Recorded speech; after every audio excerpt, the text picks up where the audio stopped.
Himachal Pradesh subordinate selection board जो था उसको निलंबित किया गया था।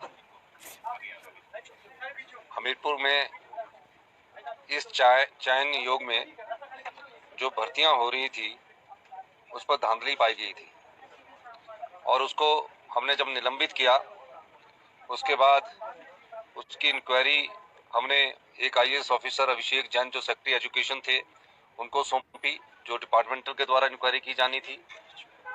और हमारे विजिलेंस में जो आईजी है उनको हमने ये इंक्वायरी सौंपी।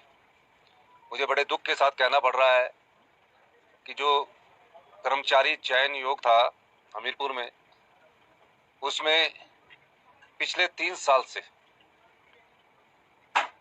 इस पेपर लीक के मामले हो रहे थे। पेपर बिक रहा था और पेपर बिकने के साथ कुछ लोगों को ही पेपर बेचा जाता था और ये पेपर बेचने का धंधा पिछले 3 साल से चल रहा था। और जो अभी पेपर हुए हैं उनके विषय में भी शिकायतें प्राप्त हुई है। हिमाचल प्रदेश सरकार के सभी अधिकारी और इंक्वायरी टीम ने तथ्यों को पाया।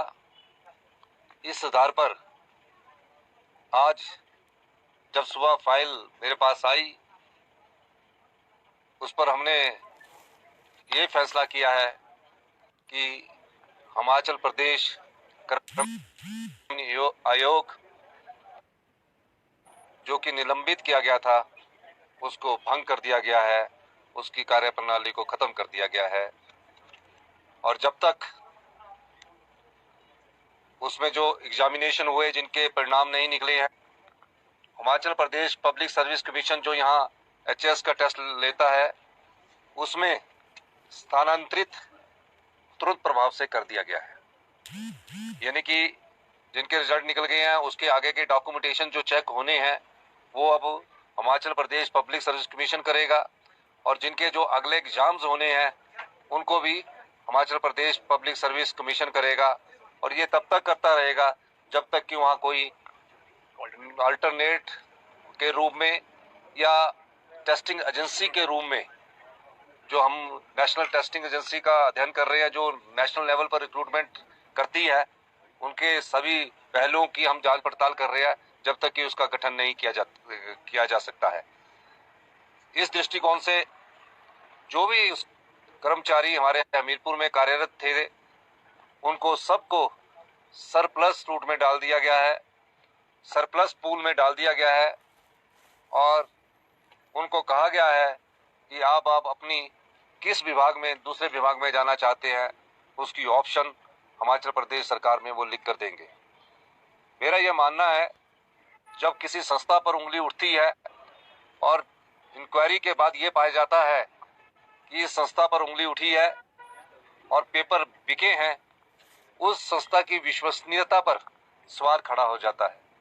और इस प्रकार जब तथ्य पूरे हमें मालूम हुए और पूरे तथ्यों के आधार पर आज ही हमने हिमाचल प्रदेश पब्लिक जो हमीरपुर में चयन योग है उसकी पूरी इंक्वायरी करने के बाद ये पाया कि यहाँ टॉप से लेकर बॉटम तक लोग शामिल थे और इस दृष्टिकोण से हमें ये कड़ा फैसला लेना पड़ा है।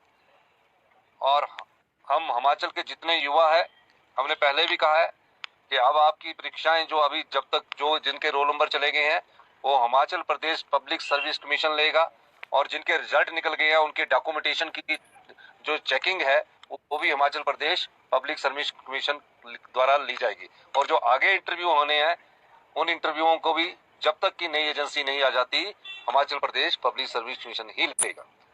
बहुत बहुत धन्यवाद, बहुत बहुत धन्यवाद। सर, जो एसआईटी की रिपोर्ट्स आई हैं, आपने कहा था कि काफी गंभीर इश्यूज हैं, बहुत सारे लोग इन्वॉल्व हैं, क्या आउटपुट है, किस लेवल पर लोग इन्वॉल्व हैं और किस तरह का एक्शन उनके खिलाफ?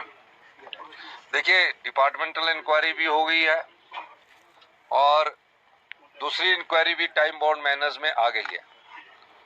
जो भी लोग इन्वॉल्व है उनके खिलाफ इंक्वायरी चल रही है, कुछ को अरेस्ट कर लिया गया है और उसके बाद हमने ये पाया कि हमें क्या फैसला करना है, युवाओं के साथ धोखा ना हो। जो भी चयन नियोग होता है जिसमें युवा हमारे नौकरी के लिए बैठते हैं, सरकारी नौकरी के लिए बैठते हैं, गरीब माँ बाप के बेटे का एक इच्छा होती है कि वो सरकारी नौकरी लगे।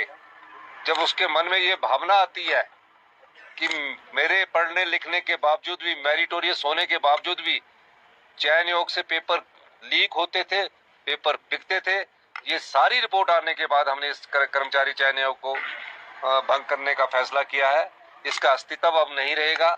मैं ये भी बताना चाहता हूं उनके खिलाफ इंक्वायरी के आज ही हमने जो इन्वेस्टिगेशन हमारे पास एक फाइल आती है उसके भी ऑर्डर कर दिए गए। सर, दिल्ली से जो कर्मचारी लगे हैं क्या उनकी भी जांच की जाएगी? क्योंकि जिस तरह से आपने नहीं, उसमें कुछ एक कर्मचारियों का हमने वेरिफिकेशन चल रही है। नेक्स्ट लिस्ट में जो अगर बाई चांस कोई नौकरी लग गया है उस दृष्टिकोण से अगला फैसला किया जाए। सर, कोई पॉलिटिकल इंटरफेरेंस थी इसमें?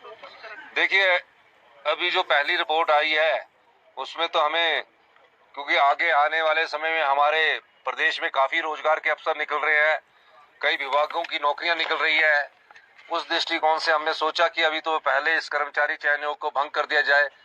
युवा साथी इस भ्रमजाल में रहे कि हमारे आने वाले समय में जो एग्जाम होंगे वो किसके कौन करवाएगा, कैसे नहीं करवाएगा। पहले तो इस दृष्टिकोण से कार्य किया जा रहा है और कई चीजें सामने आई है जो मैं आपको डिस्क्लोज नहीं कर सकता, वो इंक्वायरी का मैटर है और हमने एक्शन लेने के लिए जो हमारे विजिलेंस के अधिकारी हैं उनको कह दिया है। सर, कोर्ट में भी चार्जशीट करने का प्रोसेस क्या? आज मुझे लगता है कि एक फर्स्ट चार्जशीट हो जाएगी और उसके साथ ही सप्लीमेंट्री चार्जशीट भी फाइल हो जाएगी। सर, ये वित्त मंत्री ने यूनियन मिनिस्टर सीतारमण ने सॉफ्ट इंटरव्यू में कहा है कि मेरा आज का सवाल इसी से संबंधित है, क्योंकि ये युवाओं के भविष्य से जुड़ा हुआ फैसला था और हमारी सरकार को बने में अभी सिर्फ 2 महीने हुए। हमने उस पेपर का पर्दाफाश किया जो युवाओं के साथ धोखा करते थी, उन लोगों का पर्दाफाश किया जो पेपर बेचते थे, कुछ पेपर कुछ लोगों को बेचकर उनको सरकारी रोजगार देने की प्रयास करते थे और युवाओं के साथ, हिमाचल प्रदेश के युवाओं के साथ धोखा होता था।